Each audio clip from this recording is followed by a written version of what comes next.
We need somebody to come in and control a game of football so it's not up and down every 2 minutes. It just needs to be someone with a brain. Would Raheem Sterling improve yet? It's not the top of my list. Not the top of Chelsea's either. He was part of the BMW, you know, and Bumo, Ben Bowman. He was playing as a number 8 against Chelsea at Stamford Bridge. You don't want that. You said you ain't going to criticise Klopp. Sorry. Mo Salah, Virgil van Dijk and Trent Alexander-Arnold, all three key men and no... Come on, what are you hearing? Just say 21 who's coming Scholes, he got. Have a little bit of... Bing, bong, bang, bong, boom, back of the net. Sound like my analysis, that.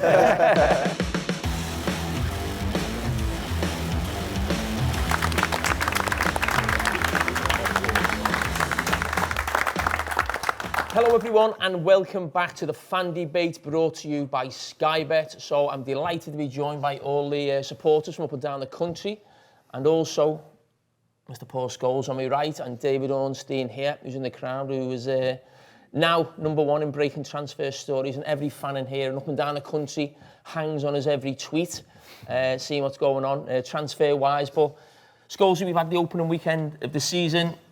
What are your thoughts? What stands out for you?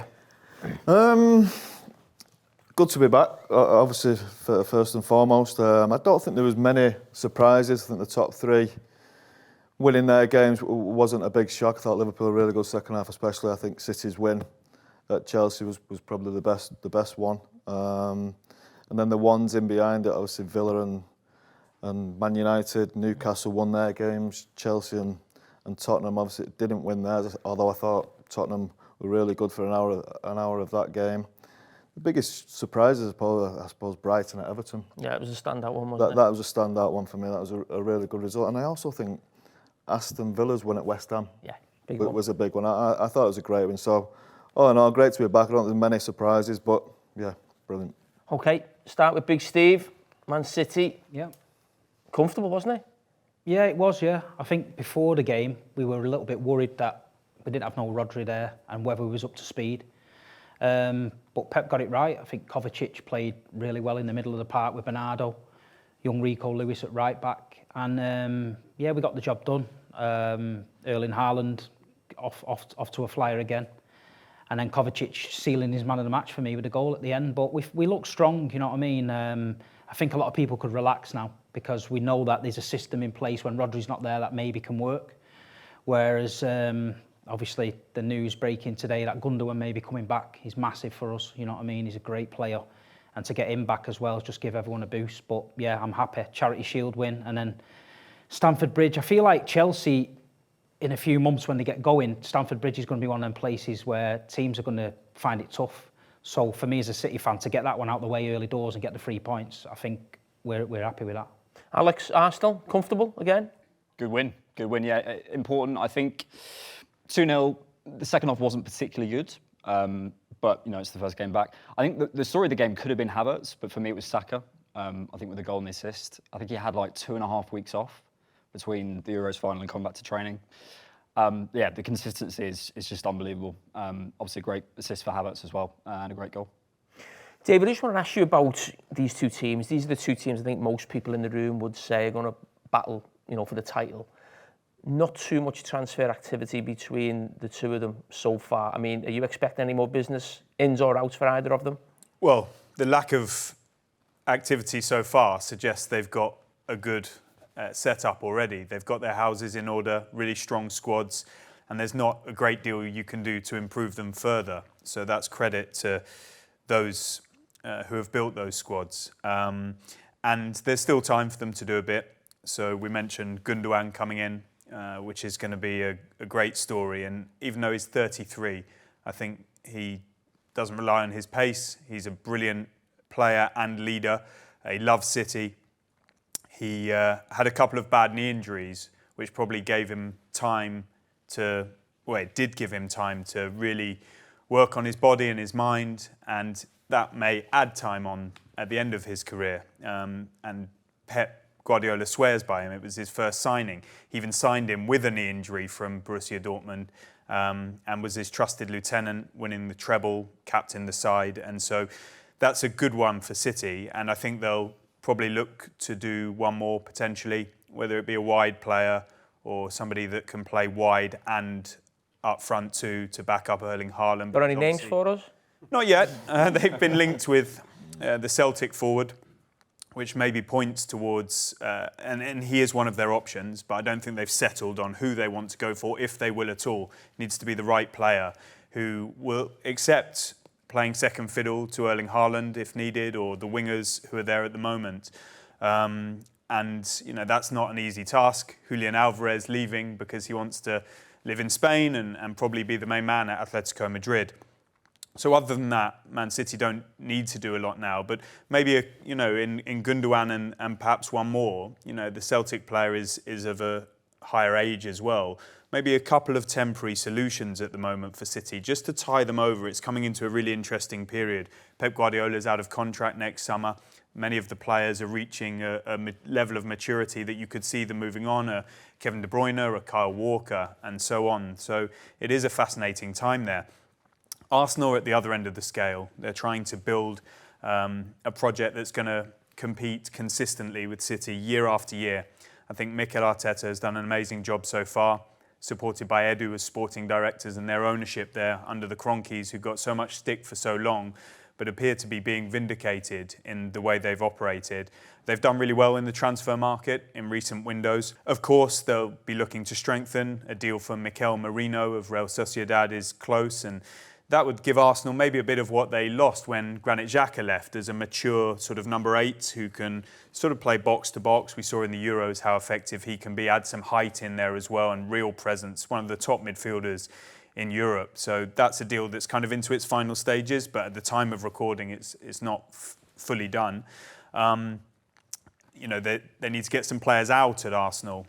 Just today I've reported on Eddie Nketiah, who Nottingham Forest are trying to close out a deal for. It would be, if it happens, in the region of £30 million, having got a similar figure for Emile Smith-Rowe from Fulham. So there's some good work there on outgoings at Arsenal. We could see Aaron Ramsdale leave. That would require a backup goalkeeper to come in. And so Arsenal will be attentive to the market too. But the fans have all been focusing on the attack, whether they can bring in a striker. They did go very early in the window for the RB Leipzig striker, Benjamin Sesko.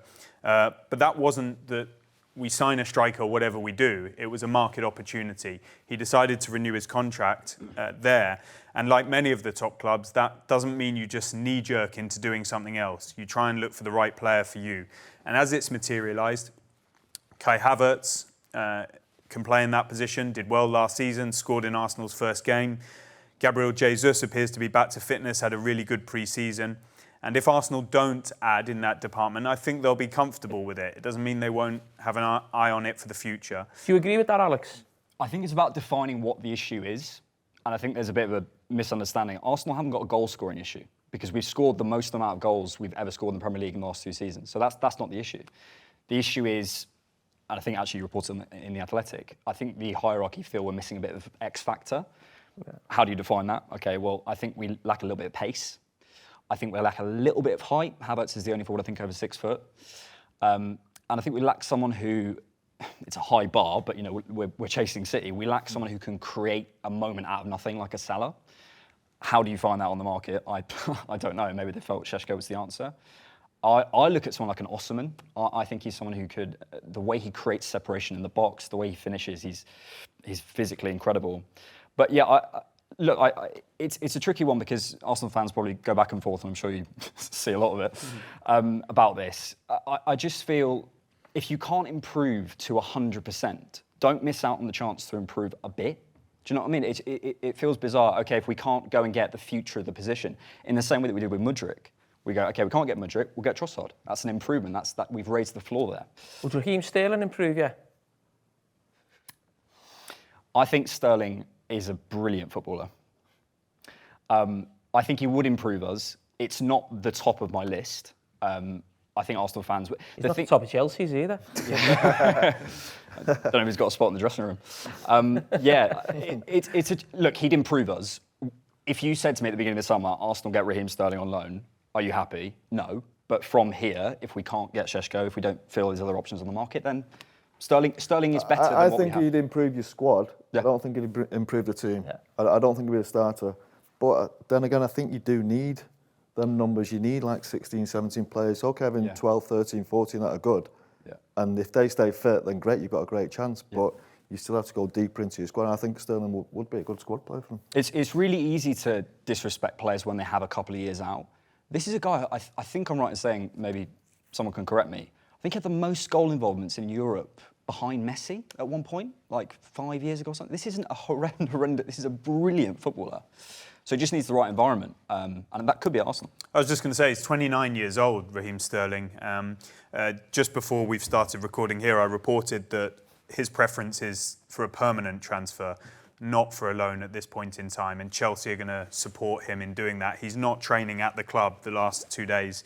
He's been training elsewhere, and so clearly the decision has been made. He's going to be leaving. So if the permanent transfer is what's on the table, that's a huge consideration for clubs like Arsenal or anybody else that's linked with him. We've seen Juventus, I think, in recent days, and more will come to the fore, no doubt. Obviously, there's the London factor and some obvious parallels. I don't know of Arsenal going for him at this moment in time, but what we do know is that Arsenal are looking for that very tricky thing of somebody to back up the likes of Saka and Martinelli. They've been looking for that for a long time.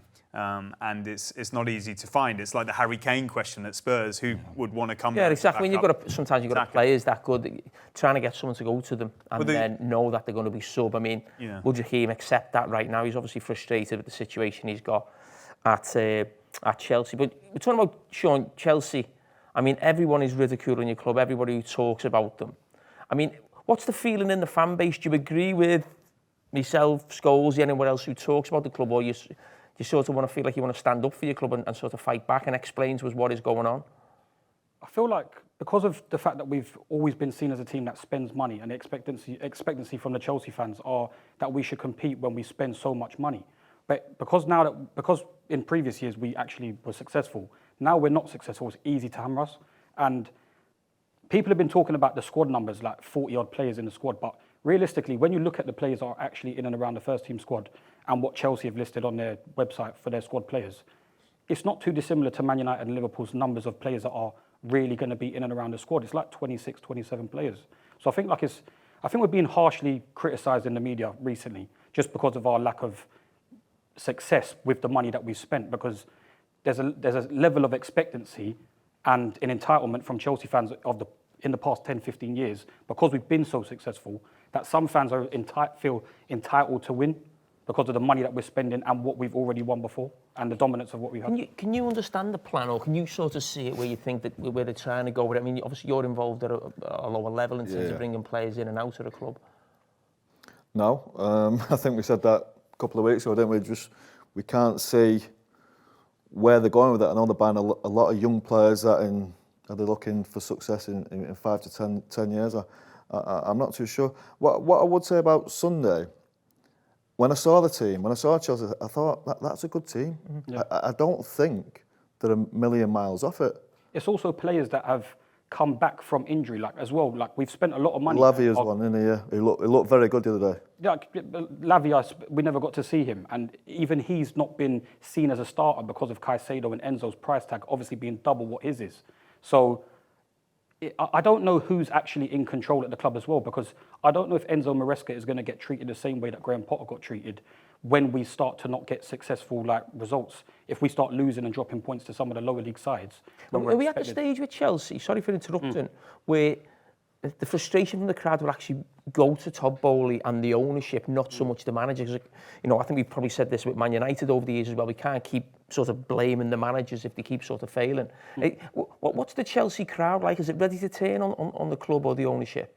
I think it's a bit difficult because obviously it's a new season. I think always fans that go to the club, they always got they kind of restart at the start of seasons. And obviously we played City as champions. Like it's not a game we expect to necessarily win. I feel the game was a lot flat. I feel like Man City was in cruise control, to be honest, because I don't feel like we posed massive threats. But then at the same time, I've been to the stadium for years, and I've seen Man City sides in the past completely dominate us. But I didn't feel like we were completely dominated in that game. More so that probably that they were in cruise control and we didn't pose the threat. But I feel like with the players coming back that are fit, Fofana was brought to be one of the best and touted as one of the best centre-halves in the league and available at the time when we bought him. We haven't been able to see him. I said on Monday Night Football that Chelsea have just got to stop signing players, and players have got to stop signing for Chelsea. There's just too many players. But David, they're not going to sign anymore, are they? Well, I think we both know the answer to that. They're always in the market, and there's opportunities that might come their way. We know there's interest in Victor Osimhen, and the one position that many are saying around Chelsea that they still lack, despite all the investment so far, is that goal-scoring centre forward.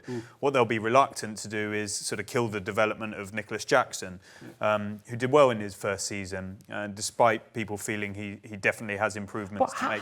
How can you develop at Chelsea when a player's bought and then someone else is bought again? So okay, you buy Mudryk, it hasn't quite worked for him yet, but then João Felix is coming in, Neto's there, and Nkunku plays on the left. I just don't know how you can develop. That's what I look at as a player. How can anyone sort of develop and bed into the club when there's so many players being bought left, right and centre in the same position? Well, that's a fair point, but there are a couple of counterpoints. It's still a relatively new project there. There was a massive change 2 years ago. I don't think people quite realised at the time the magnitude of it all, from the Abramovich era to the Todd Boehly Clear Lake Capital regime. The work that had to be done, a couple of free agents, top players, Rudiger and Christensen, just walking out for nothing, very high salaries. And now they're trying to get to grips with that wage bill, and they have brought it down significantly with all these long contracts. So that's one point. The second point is that if you're good enough, you will shine. Look at Cole Palmer, and he's already been rewarded with an improved contract that's still within their wage structure. And it does seem, crazy to many on the outside when you see this player coming in and that player coming in. And there will be mistakes made at the club, like there would at any club in this situation. But then Scholesy says that they put out what looks like a strong team. And if Enzo Maresca can implement the style that they believe he can, then you could see this Chelsea team being competitive because the quality is there. So yeah, they may still add, sorry to say, a striker in somebody like an Osimhen or others. They may not. There are also a lot of outgoings as well, which, brings us to explain the PSR situation with players leaving just as much almost as players that have come. And that's allowed them to balance the books. And that, at some point you would like to think they will come through this sort of destabilising period where there have been so many changes of players, of staff, of executives, of even the groundsman, and settle down into a bit of a rhythm, because they've signed some amazing young players. Some of them aren't even there yet from Brazil, like Esteval. When I speak to people within football, they rate him as one of the best players in. What position does he play? Is he Chelsea expert? He plays on the right wing. I've watched a lot of his games recently. So you've got Cole Palmer there as well. You've got Neto there. That is the problem. Well, Enzo, I don't really. Well, we should really be shifting towards Cole Palmer playing probably more centrally. And in the 10? Yeah. But then where are you going to put Fernandes, the £100 million fella? Well, he should go on the bench, to be honest, I think. But a lot of people talk about destabilisation, as you said then, David, but you look at Sunday's team, I think every single one of them players were there last year, weren't they? But that's what the thing is. I feel like we've only really added one player in this transfer window that would improve the starting 11. Yeah. I feel like over the past 2 years, it's been a thing of there's a lot of same level of quality amongst the whole squad, and no one really knows who's established the starting 11 week by week. There was only Lavia who came into it, really, who hadn't really played them, but he has been there a year, and I thought he was probably the best midfield player as well. He could turn in pockets. I look at Chelsea and I think, where can they improve? And we talk about not signing players, and they shouldn't sign players, but centre forward's a big one. I think the goalkeeper. You need a goalkeeper who's good enough. You're not looking at one who's the number one thinking we can win the league with that keeper. I wasn't happy with the Jorgensen signing, to be honest. I didn't think he was one of the goalkeepers that I looked at. I was probably looking at Bento. What about Ramsdale? Nah. I feel like once you've shown yourself in the Premier League to show the mistakes, I feel like anybody that hasn't been exposed as a goalkeeper is better to throw in goal than someone who's just shown some exposure with some mistakes. So Petrovic was even... Chelsea fans were kind of happy putting Petrovic in goal because he hadn't made mistakes and he's on a fresh slate. Whereas, like, Jorgensen, I don't like. There were so many goalkeepers out there that I think we could have potentially gone out and spent on, like Costa. Mamardashvili was available, Bento was available. Jorgensen was one of the very few players on the list. David De Gea? Goalkeepers. David De Gea is a good shot stopper. Maybe not as a modern-day footballer for what Enzo might want to do is playing out the back. He probably wouldn't suit our style.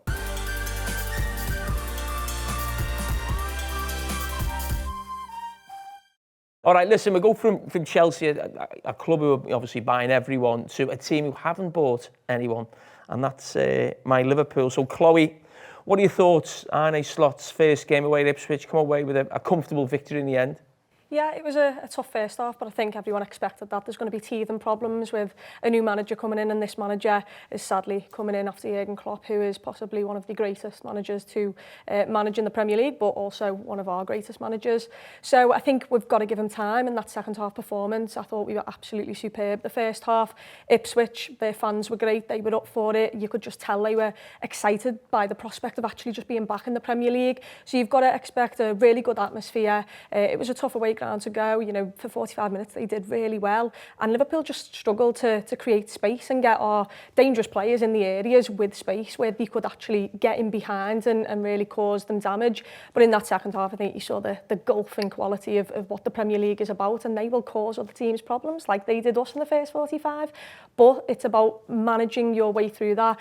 And, you know, Arne Slot, if you ever thought he was petrified about making decisions, he's not, because he brings on off Quansah, he puts in Canate, and at the end he tells you very much that Liverpool were just losing far too many battles. Was that the thing that stood out for you more than anything from the manager, the decision he made, or was there anything sort of on the pitch tactically or the way he set the team up or a certain player that looked a little bit different than we'd seen under Jurgen Klopp? I think obviously the formation is very fluid in what we do, and I thought in the first half we just couldn't create the space for our attacking players. We did try the ball in behind, and maybe sometimes we don't do that with Jurgen. It was very fluid and very quickly up the pitch, and I think Slot has still got that a lot, but he's not scared to go route one. He's not scared to put a ball in behind and tell Salah to go and get after it, and like he said, we had to win our battles. But I really enjoyed the fact that he was just no nonsense with it. I think, I don't know under Jurgen Klopp, because I would hate to criticise the man, but, you know, there is certain managers out there who probably wouldn't have made that switch and would have said, give him another 15 and then make the switch, and by then you could be a goal down. You just never know. It might not go in your favour. So him being so decisive in that moment to rectify the error that maybe we'd made there in Quansah, I didn't even think he played that bad. But what Canate did, he allowed us to gain a lot more control of that ball. And we confused Ipswich's midfield a bit. They didn't know who to press and where to press. And then Ryan Gravenberch, I thought was sensational, specifically in that second half as well.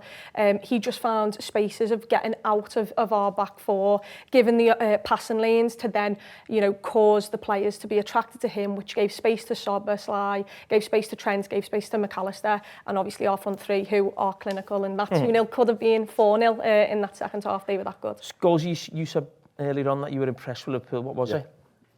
I just thought they were really good. I think she summed it perfectly. I've got nothing to add to that. But I think we said a couple of weeks ago that I think that he's coming to a Liverpool squad that's really strong.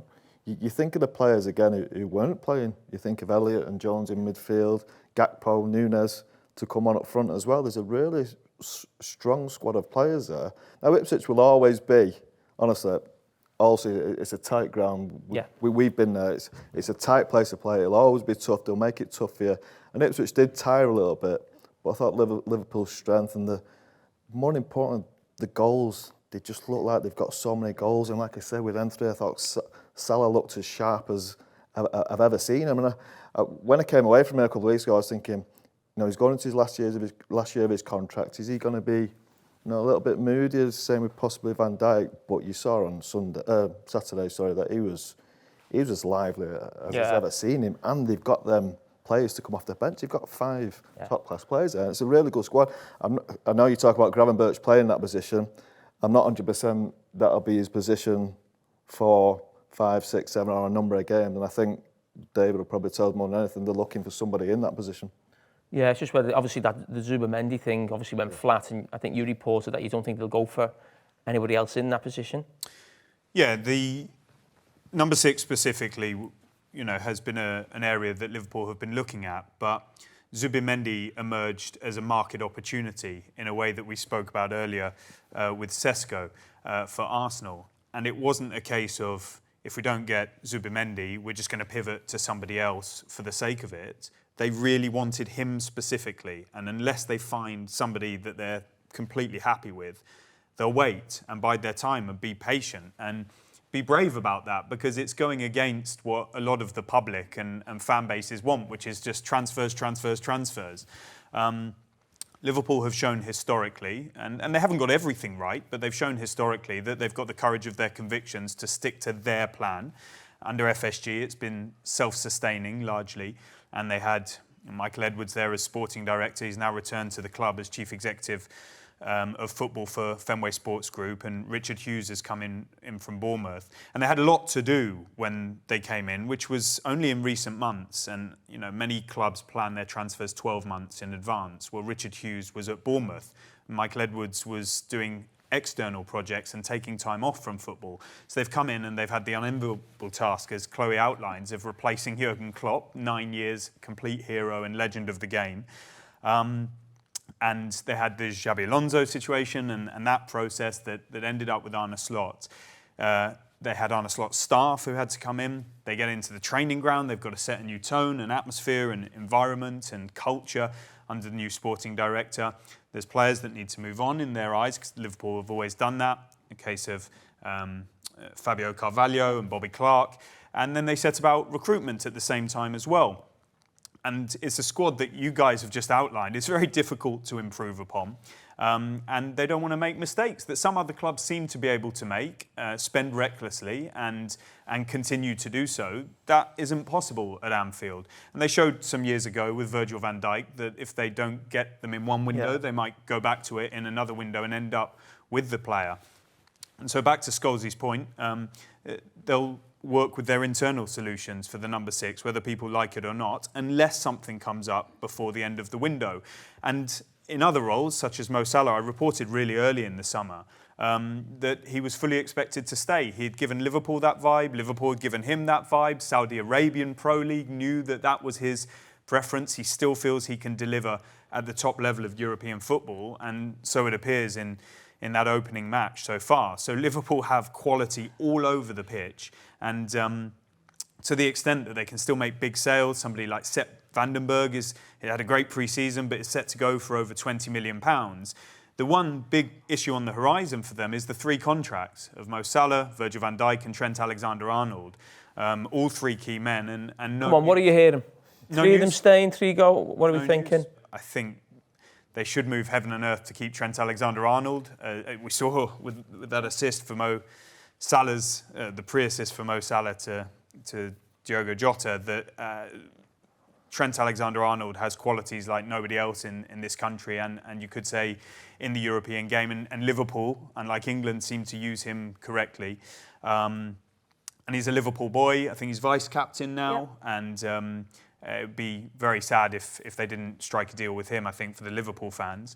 Virgil van Dijk is at a different stage of his career, obviously, and Liverpool have been looking for options in case the likes of Gomez and Sepp Vandenberg leave, but fully aware that they're into the last 12 months of Virgil van Dijk's time at the club. He's captain, he's fantastic, but he may have thoughts on his future as well, so I'm really not sure on that one. And then Salah, there's a presumption that he will leave as a free agent in the summer of 2025. Of course, that's possible. But if he performs his heroics and is happy at Liverpool and playing Champions League football, then you wouldn't bet against him continuing. I just think it's open. And I don't imagine all 3 will renew, but I'm predicting the... I do, actually. I think they will. And that's not just a Liverpool situation. Because there's not many clubs and leagues better than the Premier League or better than Liverpool. And, if you've got a few years left at the top level, I mean, I've always felt in England, there's probably only Real Madrid or Barcelona that players normally move to. And I just think, I can't really see those, certainly the older 2 playing for those clubs at this age. There's a lot of talk about temper. I think with him being a local player, 25, I think his best years will be, I think the club will be desperate. Would you get on the phone to him, please, and let him know that? What's that? Would you get on the phone and let him know that, please? Well, I want to ask you, I mean, there's always that divide, what it'd be like on social media with FSG. Are you pro them or are they not doing enough in terms of financial wise? I mean, where do you stand at Liverpool, probably one of the only clubs in Europe not to bring a player in? I think I agree with the fact that it is hard to improve on the floor of this squad that we've got. I think it's a very, very good squad. And in terms of the first 11, I think you're looking for world-class players to improve that.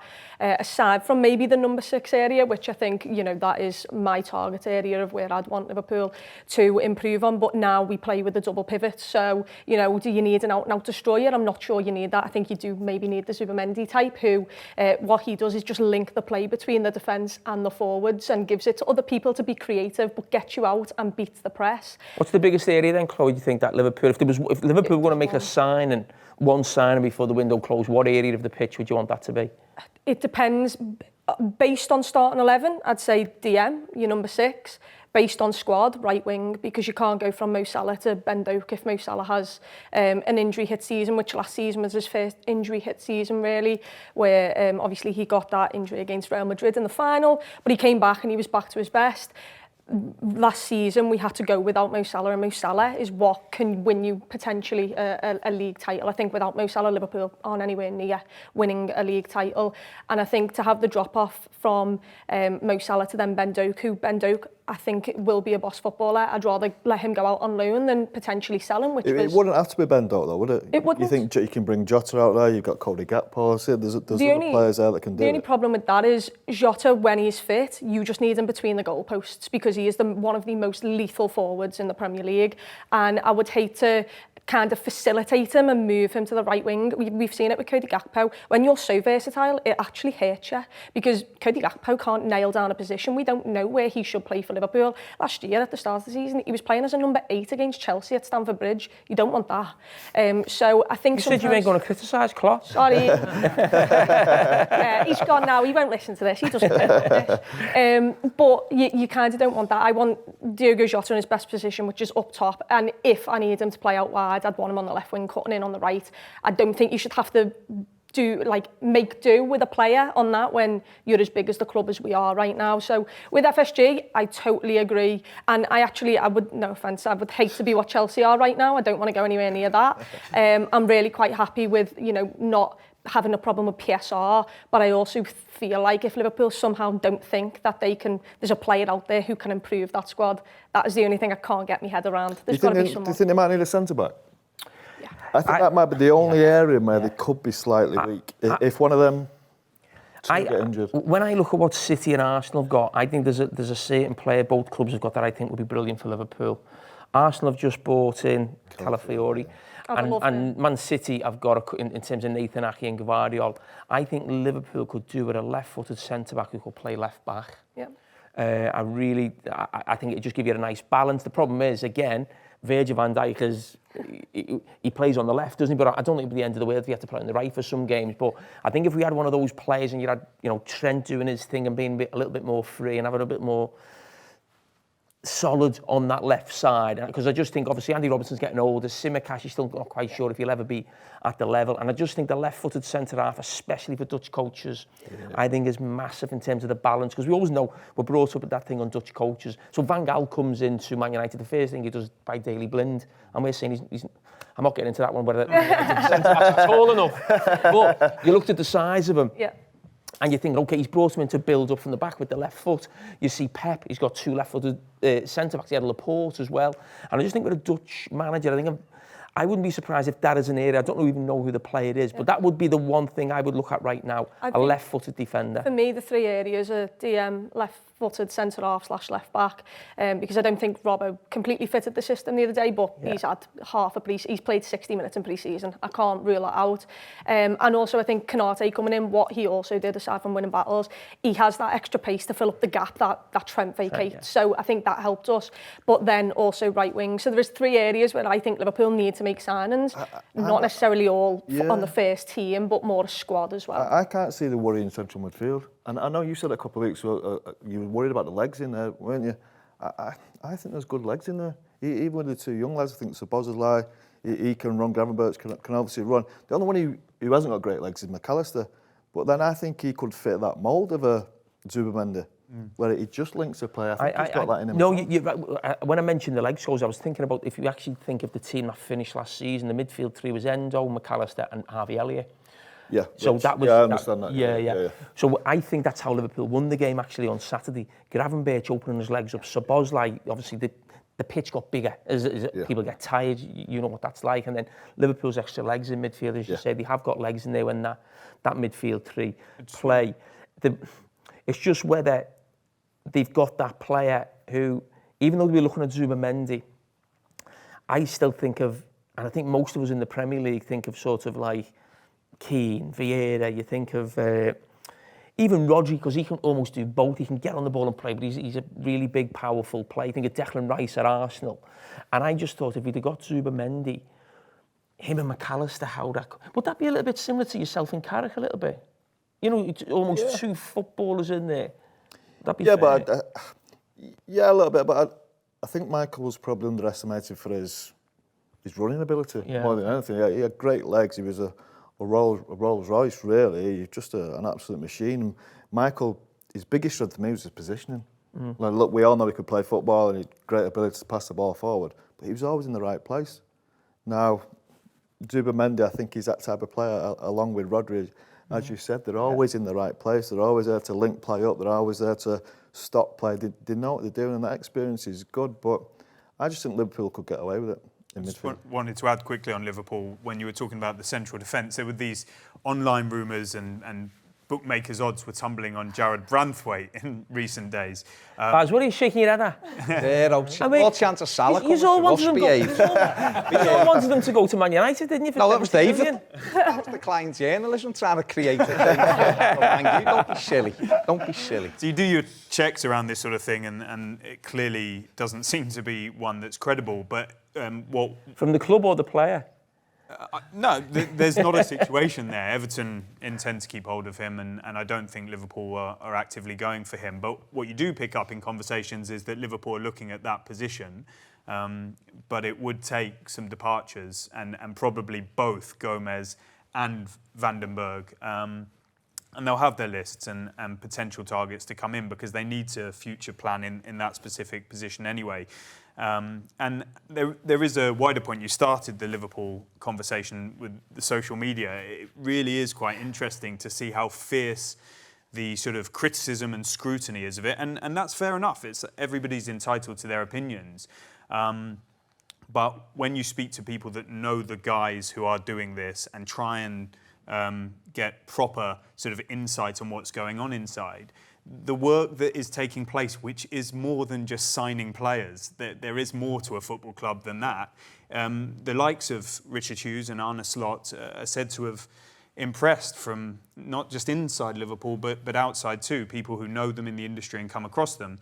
And then there's another part to this, which we haven't mentioned, is the young players at Liverpool who basically won the League Cup for them last season. Some of them have left and will go on loans. And you talk about that position specifically. There's a player there, and you never want to heap expectation on. Was it Trey Nyoni? Nyoni. Yeah, Nyoni, who came from Leicester as a young boy, and he has really impressed in pre-season and with Slot in particular, from what I hear. So he'll probably get minutes in there. And Liverpool are a club who hand genuine opportunities to young players. You mentioned Van Gaal before. He turned to young players that season, but it was almost because he had to. And then when players were back, the young players were out of the team. Liverpool, I do think, seem committed to giving that opportunity, and it wouldn't surprise you if some of them take that opportunity, although the expectations are very high in this Champions League football, and that can't just be the younger players on their own.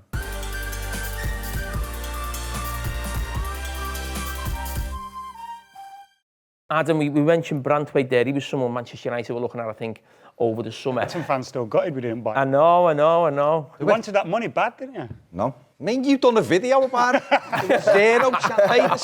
It's that easy. Pay the money. I want a 5-bedroom mansion, but if I haven't got the money, it just stays there. Baz is back. Adam, what was your feeling on the back of the first game of the Premier League season? It was good to be back. The first 20 minutes, I was a little bit worried because Fulham started well. They had a few opportunities and they looked good, but I think we eventually got adjusted to our press. Mount looked impressive, which is weird because when everyone's fit, I don't know if he starts games, but he looked really impressive in terms of leading the press. Casemiro was rolling the years back, and we should have gone 2-0 up in the first half. Then the second half was much of the same. We played well, but there was a period just before we scored where we got a little bit nervous, and you could tell there's still that from last season where we started over-hitting passes and under-hitting passes and rushing things a little bit.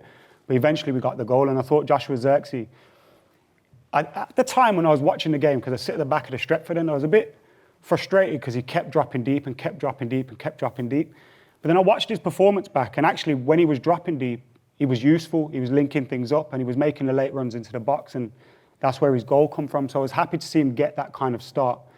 I think Rasmus Højlund, we had our first home game against Brighton last year, and he scored, and then he got disallowed after a long check. I still don't think he should have been disallowed.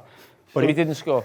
He did score. He had the ball in the back of the net. He gets disallowed, and you just think, if that goal goes in for him in the Premier League, like he did in the Champions League, he just started firing, and it was good to see Joshua Zirkzee get that. I thought Mazraoui was very, very impressive. Considering we got him for £15 million or something around that mark, I thought he was really impressive on and off the ball, bringing the ball forward, and it enables us to play Diogo Dalot at left back, which, whilst it's not ideal, you'd rather have Luke Shaw fit. And I did say last time he'll come back to Carrington injured. What happens? He goes away with England, comes back for us injured. So we have to address the left back position still. We still probably need a number 6, and David will know more about what's going on with Ugarte and all those kind of things. But I'm quietly impressed with what's going on. And I saw some glimpses of change from last season in terms of the press and in terms of when we've got all our players out there fit, we're actually a decent side. When you got Lisandro Martinez playing, I think he could form something really well with De Ligt. And again, I don't rate him massively. I don't think he's really a Man United player that should be starting every game. But Maguire as 3rd or 4th choice, I thought it was really good against Fulham. So there's a lot of bright signs. There's positive signs, but we still feel like in games sometimes there's maybe not that control or that knowledge that we are going to score, and a little bit of nervousness creeps in. Scholesy? Was you impressed? You didn't know much about. We didn't know much about Zirkzee. What did you make of him? Yeah, I thought it was all right. I feel like I'm one of the voice of doom again, Carragher. I didn't see anything different from last season. I thought they did okay. They deserved to win the game, don't get me wrong, but I thought there was still times in the middle of the pitch where it was just wide open. You think of the time when I think it was Pereira went through. You think of the quality he just got to play minutes against Maguire as well. I thought Maguire did do all right. I like Zirkzee, as you said, he got his goal, a bit of a strange goal, but he liked to link up play. There was a bit of... Van Nistelrooy would have been happy with that goal. Just running in and getting the finish. Be happy with any goal. I should be happy with any goal. But yeah, I thought it was a little bit scrappy, the goal, but... I think you're being harsh a little bit. I thought... What was different? I didn't see what was different. We know the first 2 chances for Bruno. They try and score with every single attack. You can't do that. There's never anybody. There's never a midfield player just right for 5 minutes. We're just going to keep the ball. Let's take the sting out of the game for a minute. Everything's end to end, end to end, end to end. And someone like you watch City on Sunday, you watch Kovacic, just sets the sting out of the game. Come on, we're just going to keep the ball for 10, 15 minutes here. I feel with United, Bruno he's trying to hit passes all the time. There's Casemiro running, overlapping people. They're all over the place at times, and I still think that's chaos. Now, they had 2 or 3 good chances, and if they'd won the game 3-0, you wouldn't have been surprised. But Fulham, and I don't think Fulham are going to be, I'm not going to be a top team, are they? We're going to play much better teams than that. And other teams will take advantage of that. I like Mason Mount. I thought he looked really sharp. We need to see something from him, of course we do. So I didn't see much I did think we created the 2 chances that Bruno should have scored. They came from us pressing them on the front foot and trying to win the ball back early. And I thought we did that well.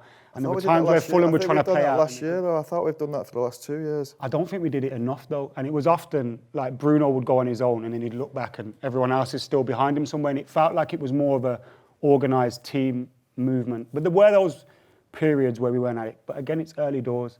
I'm a little bit more up to... Just say 21 is coming, Scholesy, go on. Have a little bit of optimism. I wants that for his socials. I hope it is. It's again like you said with Mason Mount. Now, he looked really sharp.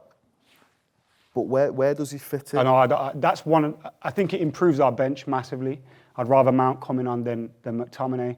But at the same time... What do you think when the subs came on? You see, with 10, 15 minutes ago, we're bringing 2 centre-halves on. Yeah, I think that's more fitness. I don't think Maguire played 90 I know it was, but I thought, Jesus, we're trying to win a game. De Ligt's good though, isn't he? I know we won, but we saw the two centre-halves come. Yeah, Johnny Evans rolling back the years. It's weird. Johnny Evans, De Ligt, yeah, it was still strange. weird. What area, Scholesy, if there's a week to go in the transfer market or we're 10 days away, so... Gundogan. Just that midfield. I know it's not going to happen, but I think that's the type of player Man United will need. So Man United, though, it looks, you just mentioned Ugarte from PSG, he's like a holding midfield player, but he's more like, I think he just runs everywhere, pressing people. I mean, would you rather them almost go for almost like a Zubamendi type of, like a Paul Scholes? Yeah, a Zubamendi or I'm going to say Gundogan. I think he's just... A controlling midfield player. Controlling midfield player, just to set the sting out of play. I think Gundogan's perfect for that. I've not seen too much of Ugarte. I think I saw him a couple of times last year. I'm not sure technically... I don't think so. I think the thing with him... I'm not sure technically he's good enough. He seems to be a little bit more of a, like an Amrabat. Yeah, maybe a little bit better. I think he led the tackles in both the last 2 seasons. He's led his respective league in tackles, and I think we're bringing him in for that. I think our physical levels will very easily run over, and I think in bringing the likes of De Ligt in, Mazraoui, I think we're bringing that physicality up of the team a little bit. But I'm a bit questioned. I'm not really sure. We need somebody to come in and win tackles. We need somebody to come in and control a game of football, so it's not up and down every 2 minutes, and you can see goals, you can score goals. Yeah, of course you can. Just needs to be someone with a brain, a football brain, just to relax everything down. And again, tell Bruno, keep the ball for 5 minutes, please. It's funny when sort of you watch Casemiro and you think obviously the career he's had, he's won 5 or 6 Champions Leagues. But sometimes when I'm watching a game and he's playing the holding midfield role, sometimes, as you said there, he'll run behind the strikers, or he'll be between the lines or something. Yeah. And you're watching the game thinking, do you understand what I mean? It's like, yeah, of course, and that's why he's there. You think of what he's done at Real Madrid, playing that position. You think he's got the experience. Surely, just stay there, don't move, and just organise everything around you, control things around you. But again, he's off, he's flying everywhere. I think that comes down to again, the control. If we have a bit of control, I don't think Casemiro feels the need to go running everywhere. I think he's just trying to put out fires and stuff. Shouldn't he be that? Maybe, yeah.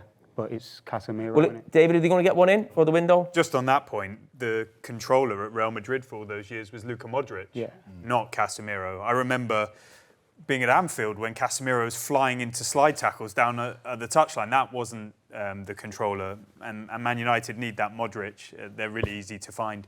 So Ugarte is a player that the club really like, and if the deal is right, then they could do it before the window shuts. But PSG have always been holding out for pretty much what they paid for him, which is around 60 million. And Man United doing deals differently with the new regime in terms of they are haggling more, they're waiting to get the best deal. They may actually walk away from a deal if it doesn't work. That's probably something that Liverpool have done in the last sort of 5 or 6 years.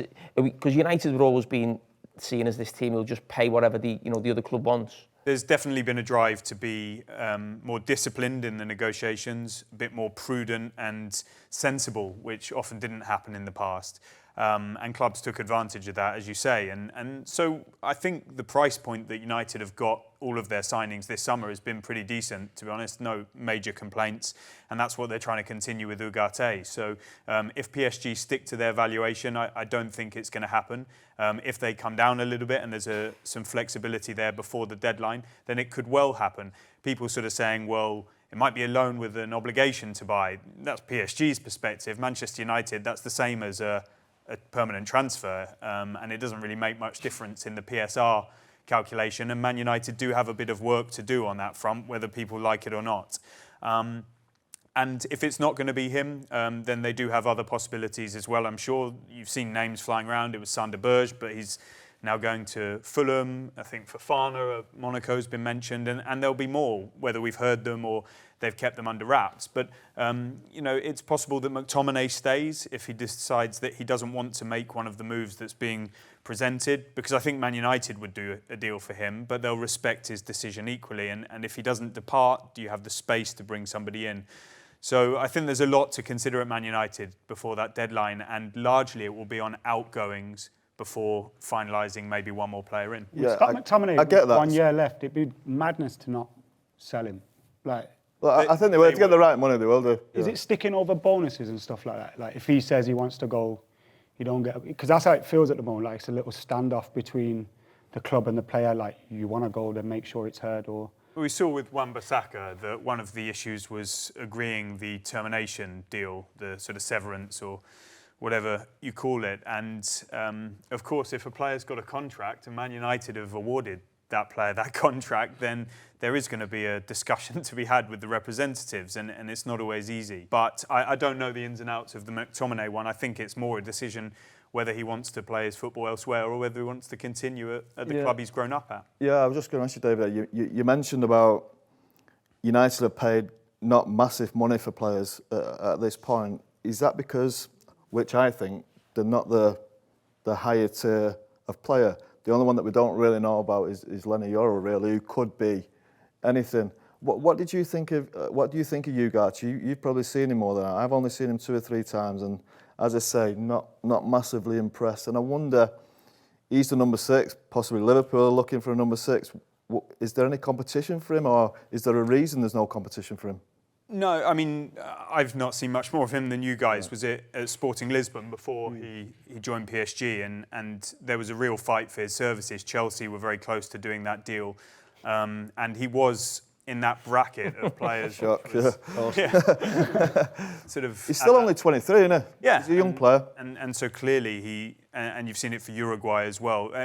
Your description of him was very Uruguayan, South American sort of central midfielder who's all over the park, and you know, definitely the club rate him very highly.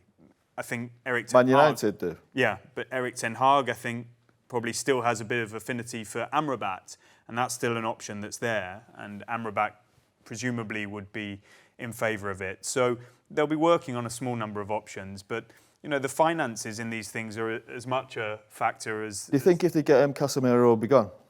Or could they play them together? It's not as straightforward as that.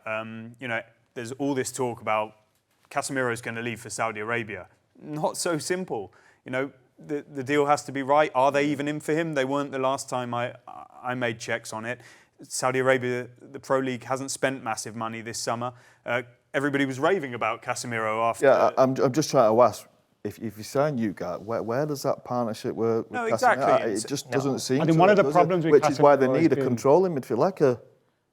Gundogan. Yep. Yeah. I think the problem with Casemiro has been just he plays every game. I think maybe wrapping him in cotton wool a little bit, playing him in big games, taking him out, I think it could take a bit of the pressure off him and maybe see better performances from him as well. One of the problems last season was he was playing every game. He played at centre-back, played at midfield, played all over the place. I think, you know, easing it down a little bit for him is he's getting a little bit older, taking our time. I think he's got a big point to prove as well. And I wouldn't be surprised if he wants to stay to kind of prove that point, because we never saw the best of him last season. He certainly looks a lot better when he's come back for pre-season. He's a lot trimmer. He looks like a better player. Well, not a better player. He's always been a top player, don't get me wrong, but he just looks like... He looks like a footballer. He looks like he's got something to prove now. And just back to Kara's original question, the new regime are probably going to make an even bigger point this summer to set the tempo in their first window of being in sporting control, of making really methodical decisions in a way that hasn't happened at United in the past. So I don't think they're going to commit to transfers until everybody is on board. That comes from, you know, Chief Executive Omar Barada, Sporting Director Dan Ashworth, Technical Director Jason Wilcox. They've got Christopher Vivell in there, who's sort of working on recruitment. Matt Hargreaves helping with the negotiations. You've got Dave Brailsford as Ineos's sports director, and Jim Ratcliffe and the board. Didn't the manager's Bigger squad than Chelsea. Do you think the manager is involved in the process? Definitely. You know, there was this talk that he has a veto within his contract on transfers, and we don't know of that being removed when he got the new contract over the summer. So I'm sure the sort of... You know, that's a stupid question. That you think of the ex-Ajax players he's brought in with Mazraoui now and De Ligt. 5 he's got It's now. pretty obvious. Yeah, when you look at the recruits so far, you could say that he's having even more influence than before, or at least as much. But I just think the decision-making process is probably a little bit more collegiate than it might have been previously. Ben, speaking about Manchester United, we're talking about maybe them buying someone like Casemiro, an older player. I just thought on Monday night, disappointing results. But when you look at the players who came off the bench for Tottenham, very young players. I mean, what's the feeling with the Spurs supporters, how the transfer window has gone on the back of Monday night's result? I think the transfer window has been pretty good for Spurs. I think they've kind of found that balance with bringing in someone like Solanke, who is a proven Premier League striker now. Also adding that kind of sprinkling of youth with the likes of Archie Gray coming off the bench, Lucas Bergvall as well, who I thought was really impressive on Monday. I think he's been impressive throughout pre-season, so it's not really a surprise to us Spurs fans. I think the frustration comes from that lack of ruthlessness, one in front of goal, and two, well, by not killing off games, and then in terms of our defending as well. Postecoglou has come out and said so many times, you have to take your chances. I know it sounds obvious, it's kind of that old adage, but we could have been 3-4, 5-0 up in that first half. So I think Spurs fans are pleased with the business that we've done, but we're kind of seeing some similar mistakes and similar patterns to last year. Do you think Solanke fixes that for you? I do. Yeah, I think he's the perfect fit for Tottenham in terms of he's the best pressing centre forward in the Premier League. I think we'll create more than enough chances for him to get 15, 20 goals in the Premier League and in Europe as well, maybe on top of that, maybe 25, 30 in all competitions. I think he has got a lot to prove in terms of the fact that he was obviously let go at Chelsea and Liverpool at a young age, but he's developed a lot since then. And I think he's a really, really good fit. And I think it's kind of come at a perfect time in his kind of career trajectory. Right, I'm back at a big club now. I've got something to prove. But he's going to get a lot of chances. He had 3 chances on Monday that on another day he sticks in the back of the net. I just think that one thing that's disappointing for me is that Chloe spoke about it earlier with the Ipswich game. Leicester didn't make that difficult for us. Ipswich, it's always going to be difficult going to a newly promoted side. I know Leicester have obviously been in the Premier League for a long time, gone back down, so it's not, it's not as exciting for them maybe. And obviously there's a lot of turmoil going on at Leicester. But there was a real opportunity to go and kill that game off, because I think you and Gary said at half-time, it was very, very flat at Leicester, very, very flat. And again, we come out for 15, 20 minutes or 10, 15 minutes in the second half, and again, created opportunities. There was the Bentancur one where I think we worked it really, really nicely, had the shot straight at the goalkeeper. That, to me, as a fan, felt like that's enough now. That's the last one, and you could feel the game start to turn after that, which was really disappointing. Again, I think with the bright young players that we saw coming off the bench, there's a lot to be hopeful for this season, and that result on Monday hasn't changed how I feel about this season. I still think we're going to very much be in that hunt for top 4. I think the signings point towards that. I would like that little bit more experience in the team. I think we do lack a little bit of leadership. I think it's always, if we concede a goal, which we conceded a lot of goals last year, although I don't think it was necessarily all down to our defence. I think Solanke actually fixes that, having a striker that can hold the ball up. I still think we're lacking, again, everyone's kind of spoken about it, that number 6. Obviously, Basuma out of the game on Monday with his kind of stupid actions from the week before. We still haven't got that perfect fit. But it's hard to find one because they're so expensive, they're so elusive kind of in the market. And I think that's what kind of Spurs are missing, that ruthlessness in midfield, someone to break up the play. I think we've solved that with Solanke. Again, he hasn't scored a goal yet for us, first game of the season. I think if he gets rolling against Everton on Saturday, there'll be chances for him there. And I think he'll have a really good season. He's got to get going soon, though, and I think the longer that goes, that could be a problem, because we know, you said at the very start that he's a proven striker. I think he has been for one season. Yeah. I think he's got to do it again at a club that's the next level. Yeah, but I think his trajectory is only going one way. Oh, it is going up, don't get me wrong. I worry about him finishing-wise. I do a little bit. And I want him to do well. Sometimes I look at certain players and I might be wrong, he looks shy a little bit. But when he plays, I made the comparison with when you watch Tony play. You can just see him on the pitch, he's just strutting round, he's like he's owning the pitch, he's got that sort of football arrogance. I'd love to see Solanke have that in some ways, and I hope we're not sort of talking in 5 or 6 games time, and the press and the media, everyone gets to be like, has he scored his goal yet? And that pressure builds on him. Because I don't want to see that, because you still class him as a young player, but he's 27. I thought his all-round performance tonight was really, really good. Yeah. But you're the centre forward, so you're always going to be judged on scoring goals. I think if that momentum didn't switch in the game, there was a goal coming for him, the chances were there. And I think with the way that Spurs play, obviously, I think David mentioned earlier about Man City looking at Kyogo from Celtic. His job for Ange's team at Celtic was to stay between the width of the 6-yard box and convert very simple chances, which there will be that for Solanke this season, so we will get a lot of goals with chances put on a plate for him. You saw how well Maddison played the other night, looked back to his best. He's got a lot to prove this season, because he's got, obviously coming off the back of that Euros omission, and it was great to see him play in the way that he did, but he, alongside the team, faded in that second half, which was something that we were quite critical of as a fan base last season. And obviously he's got someone like Dane Kulusevski, who came off the bench, who has been playing centrally basically all through pre-season. And I think he made a massive impact when he came on. So there's a lot of pressure on someone like Maddison, but maybe that might be exactly what he needs to kind of get back to what we saw in the first 10 games of last year. The thing I worry about Spurs is, have you got the depth in the squad? Yeah. You think you have, or are you worried about that? Well, no, I agree. I think you've got 13 or 14 that, if they stayed fit all season, you'd be looking at top 4. Yeah. And it's the way they play as well. The way they play, it's so much energy, it takes so much out of them. And that might have had something to do with the way they finished last season. So I just think he still needs possibly 2 or 3 just to make it a 15, 16-man squad rather than a 13, 14. Yeah, and I think our best defence of Porro, Romero, Van der Ven and the Doggy only played about 17, 18 games altogether last year. Obviously, the Doggy missed from about April onwards. And the thing is, obviously, I'm a big fan of Christian Romero. I think he's a really good defender. I think he's someone that's matured over the last season or so. That mistake was quite uncharacteristic, I think, of him on Monday, leaving Vardy at the back post. But I think him, Van der Ven and Udogie have only had 45 minutes of pre-season football. And like you said, the way that we play, you need to keep those players fit, because it's very high intensity, very high energy. But that's why you've got to take your chances, because then you don't put yourself in that position in the second half of games where you leave yourself that bit more open. You miss too many chances, the momentum turns. And I think what was really pleasing in that first half is that was probably the best we've controlled a game of football since those first 10 games of last season. The second half of last year was a little bit more erratic. You spoke about Man United earlier, becoming like a bit more of a basketball game at times. And I think that's what we didn't see in that first. I think we totally controlled it again. You have to take the kind of quality of the opposition into account. Leicester have got a lot of stuff going on at the moment.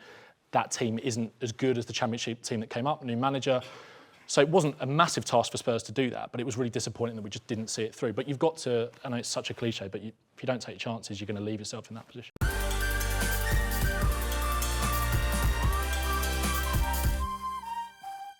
Dan, next year from Crystal Palace. Will Crystal Palace have any centre-backs by the end of the window left? I think Mark will probably be staying now. You know, we've had 4 bids come in incrementally and none of them have ever reached the level that we asked for at the start. So I think Steve Parish came out and said the chances of us losing both Anderson and Gay was very, very small. You know, I'm not particularly... I don't want to sound like I'm happy he's leaving because that isn't the case at all. But I do see the logic in the Anderson sale because 28 years old, 2 years left on his contract, pretty much doubling our money because 3 years ago he came in from Lyon for 15 mil, I think, and it's going to be 30 now. I think as well, I read, I'm not sure if it was David or not, but the wages that Fulham are putting him on would put him level with our highest earner. So from our point of view, you know, you look at the overall project at Palace and trying to sign players, good age profiles and potential. If you're looking at a centre-back at 29 or 30, particularly if we were going to give him a new contract on higher wages... 28 5 minutes ago. No, but in 12 months' time, you know, you look at the contract situation coming up and giving him a new deal. If you've got him on big wages because you've given him that new contract, selling him on at 30 or 31 is going to be a pittance compared to the 30 that we're getting now. So I think... would the fan base be pleased that Anderson's gone because you all feel that means that Mark Gay will be staying, basically? I think, you know, I don't see a scenario where Mark Gay leaves now. It's a little bit of a difficult one because Michael Elise left for the 50 million to Bayern Munich. But in order for us to do the business that we want to do in this final week or so of the window, we need a little bit more in the way of liquidity, I think, because we want to get a backup left-back for Tyreek Mitchell or someone to provide competition for him. We want to get a centre-back in to replace Joachim Anderson. And I think there is a desire for another attacker as well. And with, say, the 20 million surplus from the 50 that we got from Michael, I just don't think it was there to be done. And this opens a lot more doors. So I think that's the logic behind it. I think there are going to be a fair few people that are sad that he's going because he's been a fantastic player for us. But I do understand the business sense behind it. Yeah, I'm a fan of Anderson. I love watching him play. I mean, one of the best passing centre-backs you see in the Premier League. Yeah, he's got unbelievable. Oh, he's fantastic. But talking about you there, losing players, I mean, Baz, Everton have lost a few over the summer. I mean, do you think they'll lose any more before the window? Not that they don't want to. Well, hang on. If someone pays 70 million or 75 at Brentford, he'll go. And that's as long as it's not Liverpool.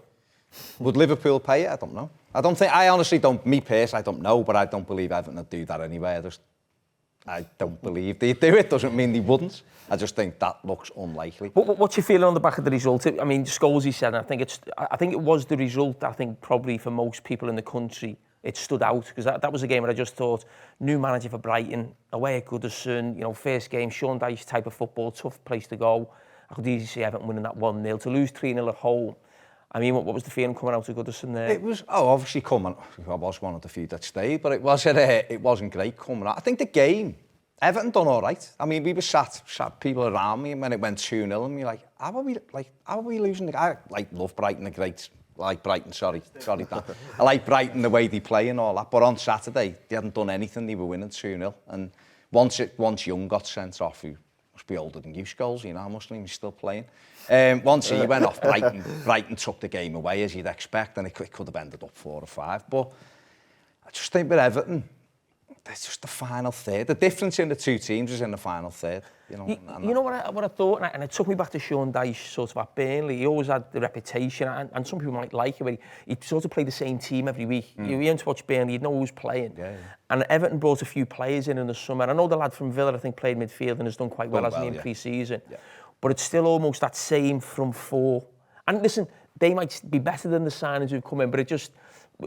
What do you think? Is there something in that, or is Shaun Dyche right to pick the players that he knows? Listen, I had interesting discussions last Wednesday about what the starting lineup would be, and people were telling me I was wrong when they say Michael Keane will play and it'll be McNeil and Harrison and Decore, and that's what it was. But those players, the manager knows what he's getting off them. Now, obviously, he's brought Illiman and Dye in, he's brought Jesper Lindstrom in, Jake O'Brien's come in. whether Michael Keane should have played or not, Keane was all right. It wasn't a game he'd done things wrong in, but Everton, no Jarrett Branthwaite changes the back four, of course. The right back issue, Seamus Coleman injured again, Ashley Young 408, and Patterson, who could have played there, is injured. So Everton are stretched. But it is in those attacking areas. I personally, at half-time, would have taken the Corey off and put him down. We were getting beat anyway. He's got nothing to lose by just going, let's play on the front foot. Outmind us when we go away. Outmind us going to Spurs Saturday and playing everyone in Spurs, and behind the ball and boring it.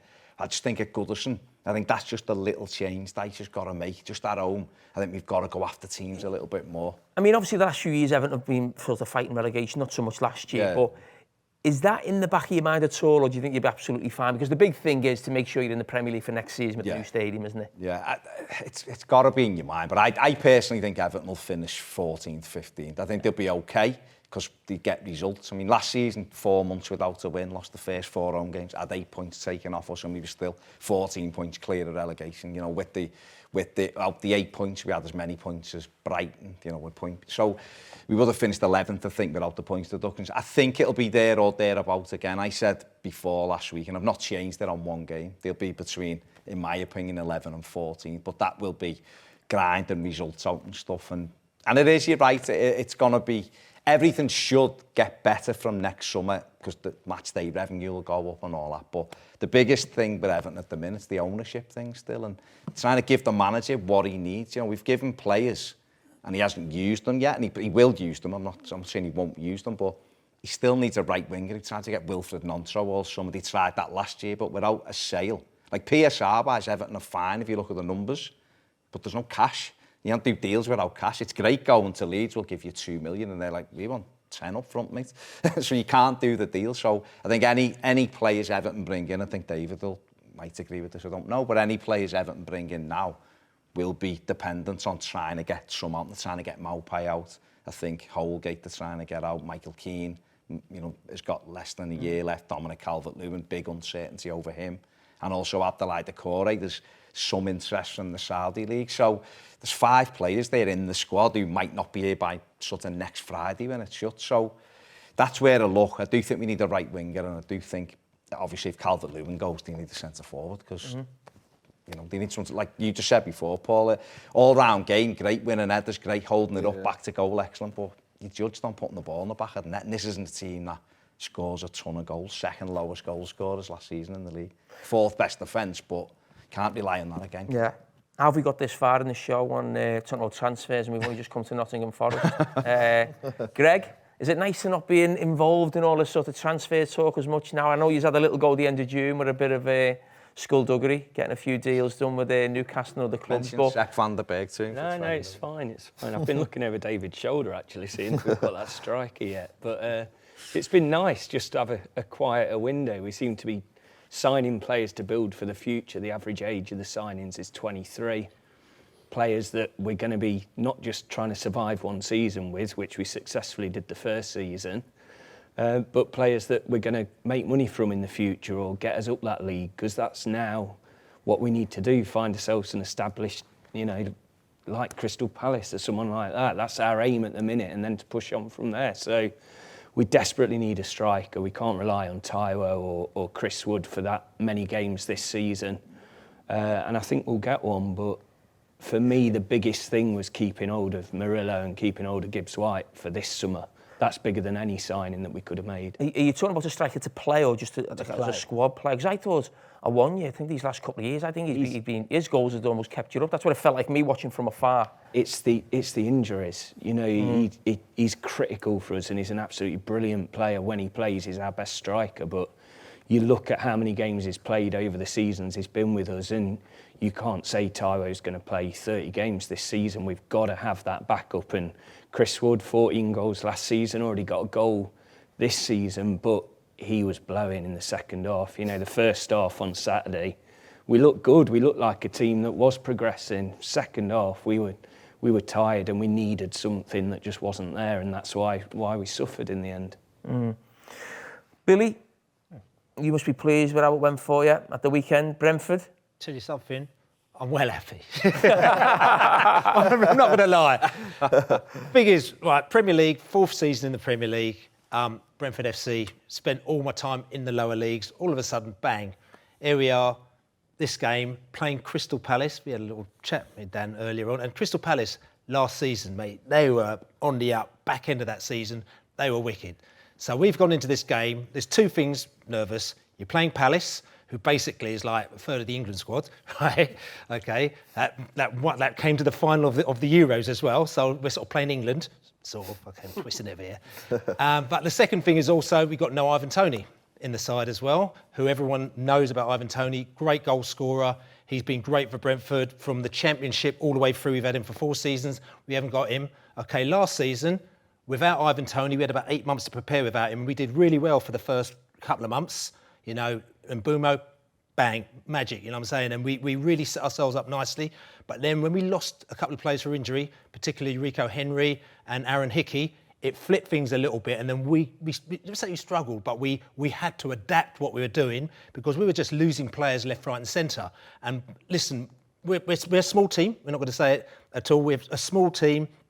When you start losing squad players like that, you are in all sorts of trouble. But Thomas Frank, brilliant manager, he managed to teach people to play in this position and that position all over the place. We kept ourselves in, and we've not got players coming back this season. So now, coming into the Palace game, the big thing for me is whether or not these key players are going to be coming back are going to be good enough to keep us in there and play against them. And I think we did. We did a good job.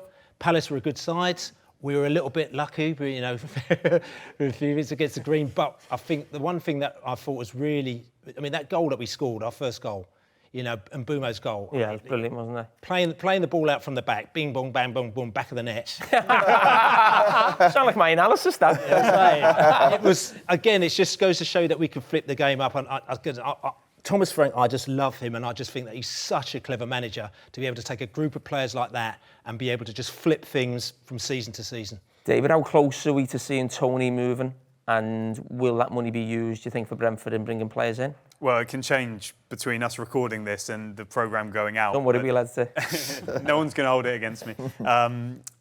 It's not close at the moment. And, you know, it's a very complex deal to do. The Saudi Pro League and Al Ahly in particular need to pay the transfer fee that Brentford want. There's no agreement so far. They also have to reach an agreement on personal terms with Ivan Toney, who's only going to go over there for a fantastic contract. You know, this is an England international who you could say is in his prime years. He's a year away from free agency when he could have his pick of clubs. And it's a particularly complicated summer with the Saudi Pro League. They've not spent anywhere near what they did a year ago. There are far fewer squad places available. And it's a crucial period for them to try and sort of plot their course for how they're going to be as a league. Now, clearly it could happen. Maybe it needs to happen because I'm not aware of any other proposals being on the table as things stand. That can, of course, change before the window closes. There are clubs in the Premier League who need strikers, and so I'm sure they'll be thinking about it. But if the finances don't work out for the Saudi Pro League, what chance have they got for the Premier League clubs offering something superior? And then you've got a possibility that I've reported for quite some time of free agency in the summer of 2025. Brentford want to avoid that, but at the moment, the figures are not right for them to accept an offer from elsewhere. So they need to decide and be very careful as this deadline approaches as to what they want to do. Right now, and at the point of which he was left out of the squad for the Palace game, there is no deal. And as Brentford fans, I mean, the way that we operate, I mean, a lot of people say, oh no, you don't want Tony to go.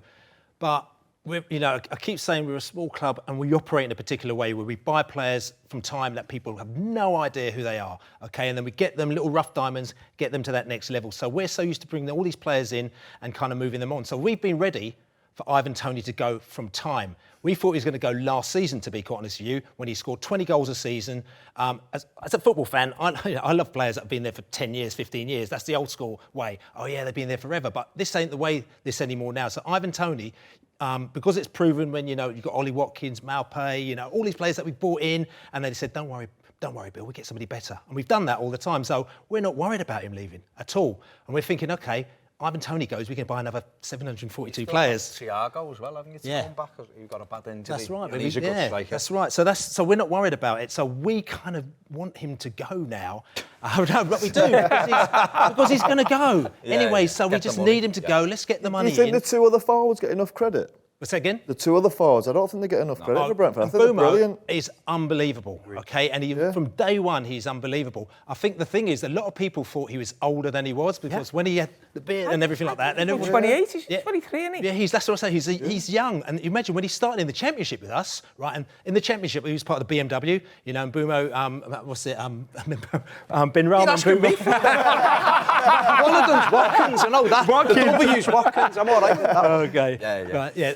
And they scored 58 goals between them, right, in the Championship. And the football we were playing, okay, it was on the floor. We were just tearing people apart. Okay, so he's a brilliant player, and also Wisa as well.